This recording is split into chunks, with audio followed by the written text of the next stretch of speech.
German publication build का बहुत बड़ा दावा भी है। यूक्रेन युद्ध अगले 18 महीने तक चलेगा। पुतिन के पास अगले 18 महीने का प्लान है। देखिए, ये जर्मन पब्लिकेशन की तरफ से बहुत बड़ा दावा कर दिया गया है। यूक्रेन युद्ध अगले 18 महीने और चलेगा।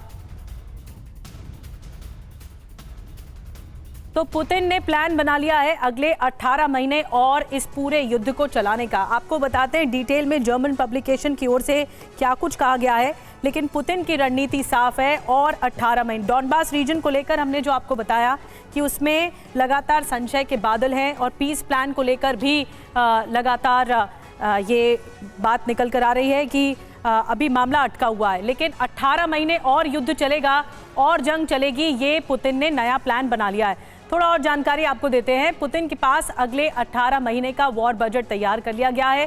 प्रतिबंधों के बावजूद युद्ध को लंबा खींच सकते हैं। आगे कड़े प्रतिबंध लगे तो समय और कम हो सकता है। छोटे तेल और कमोडिटी एक्सपोर्टर्स पर प्रतिबंध नहीं होगा। हथियार और गोला बारूद से भी 18 महीने की तैयारी हो चुकी है। चीन हो, भारत हो, यूएई हो, पुतिन को रणनीतिक मदद वहां से मिल ही रही है। भारद्वाज सर, अगर रणनीतिक मदद मिल रही है इन मुल्कों से, तो क्या पुतिन 18 महीने तक जंग खींच पाएंगे? और अभी आपको स्टेटस क्या लगता है रूस का भी और यूक्रेन का भी?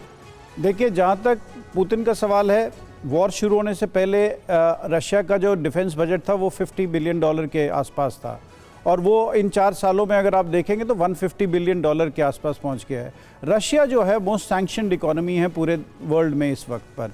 उसके बावजूद वो वॉर को अपनी सस्टेन कर पा रहा है, क्योंकि एक तरफ से ऑयल उसको वो बेचता है, अपना ऑयल बेचता है, उसके आगे और भी उसके चल रहे हैं, उसके पास अपनी कैपेसिटी है हथियार बनाने की। तो इन 2 वजहों से वो देखेंगे तो रशिया अपनी वॉर को सस्टेन कर पाया है और करता जा रहा है।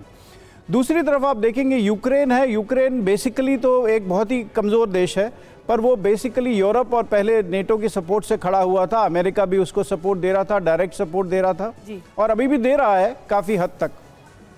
तो ये वॉर चलेगी 18 महीने तक, और ये वॉर का सिर्फ, जैसे मैंने कहा, इस वॉर का काफ़ी दारोमदार जो है वो इस चीज़ पे बेस्ड है कि वो वहाँ पर कब बदलेगी सरकार, कब बदलेगी यूरोप में। और 18 महीने हम इसीलिए कह सकते हैं कि ये चलेगी वॉर, बिकॉज जब तक कि ये रिजीम चेंज नहीं होंगे, जब तक, मैं रिजीम चेंज नहीं वर्ड यूज़ करूँगा, जब तक कि वहाँ डेमोक्रेटिकली रिजीम चेंज नहीं होंगे यूरोप में, तब तक ये वॉर चलती रहेगी। बिकॉज इनका अपना एजेंडा है। अगर आप ट्रंप को भी देखेंगे, ट्रंप जो है, अगर इस वॉर अगर यूरोप के नेशनल सिक्योरिटी स्ट्रेटजी जो ट्रंप की आई है 2025 जी, डंके की चोट पर आपने एक बढ़िया एनालिसिस किया सर कि अब ये जो है रूस इतना सक्षम है कि वॉर को आगे तक खींच सकता है, लेकिन यूक्रेन के लिए बहुत ज्यादा दबाव है। मैं आऊंगी सर आपके पास। एक और बड़ी खबर है, रूस के अंदर यूक्रेन का बड़ा ड्रोन अटैक हुआ है। इस वक्त अभी भी खबर मिल रही है रूस का टेम्युक बंदरगाह पूरी तरह से तबाह हो गया है। रूसी सेना को टेम्युक बंदरगाह से सप्लाई होती है और क्रास्नोदार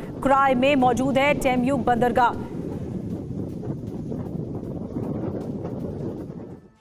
टेम्युक बंदरगाह पर यूक्रेन के इस बड़े हमले का मतलब क्या है? फिलहाल खबर जानिए, क्योंकि क्रास्नोदार क्राई में यूक्रेन का ये ड्रोन अटैक बताया जा रहा है, जहां ड्रोन अटैक में ही टेम्युक बंदरगाह को तबाह करने का दावा किया गया। इसी टेम्युक बंदरगाह का 70% हिस्सा ध्वस्त किया जा चुका है। इस हमले में 24 ऑयल टैंक पूरी तरह जल चुके हैं। टेम्युक बंदरगाह में रूसी सेना को सप्लाई होती है और बंदरगाह पर हमले से सप्लाई चेन पर असर भी पड़ा है। चतुर्वेदी सर, ये तो साफ हो चुका है कि एक बहुत स्ट्रैटेजिकल मूव के तहत यूक्रेन इस वक्त हमलों को अंजाम देते हुए हाई वैल्यू टारगेट्स को हिट कर रहा है। बिल्कुल सही कहा आपने सुरभि की। आज के दिन उसके पास लैंड ऑपरेशन, ग्राउंड ऑपरेशंस करने की ना तो शक्ति है ना इतने ट्रुप्स हैं।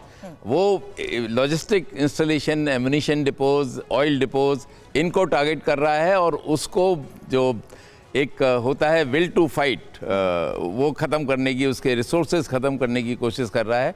लेकिन रशिया अगर कंसिडर किया जाए ओवरऑल उसमें, तो रशिया के पास बहुत रिसोर्सेज हैं। इतना आसान नहीं होगा कि रशिया के पूरे ऑयल डिपोज को बर्बाद कर देना, या एम्यूनिशन डिपोज और वेपन सिस्टम जहाँ पे बनते हैं, मिसाइल जहाँ बनती हैं, उनको बर्बाद कर देना। एंड रशिया इज़ केपेबल, वो अभी रिटेलिएट करेगा। और दूसरी तरफ अगर देखा जाए तो जेलेंस्की के पास, मैं डेफिनेटली कहता हूँ कि इतनी ताकत नहीं है जब तक कि उसको सपोर्ट बाहर से नहीं मिला। और एक बात मैं और कहना चाहता हूँ कि कोई नहीं कह सकता कि लड़ाई 18 महीने चलेगी, 2 महीने चलेगी, क्योंकि एक बार लड़ाई शुरू करना बहुत आसान है, लेकिन लड़ाई का एंड अंत करना बहुत मुश्किल है। और इसलिए अगर कोई 18 महीने कहता है या कोई मैंने 2-3 महीने कहा, मेरा एनालिसिस वाज बेस्ड ऑन कि उसके पास अब कैपेबिलिटी नहीं है लड़ना और अल्टीमेटली ही हैज़ टू सकम। बिल्कुल, 3 महीने हो जंग, 18 महीने हो या फिर 24 महीने हो, लेकिन जंग अभी भी चल रही है और बदस्तूर चल रही है और ताबड़तोड़ तरीके से ग्राउंड जीरो पर हमले हो रहे हैं।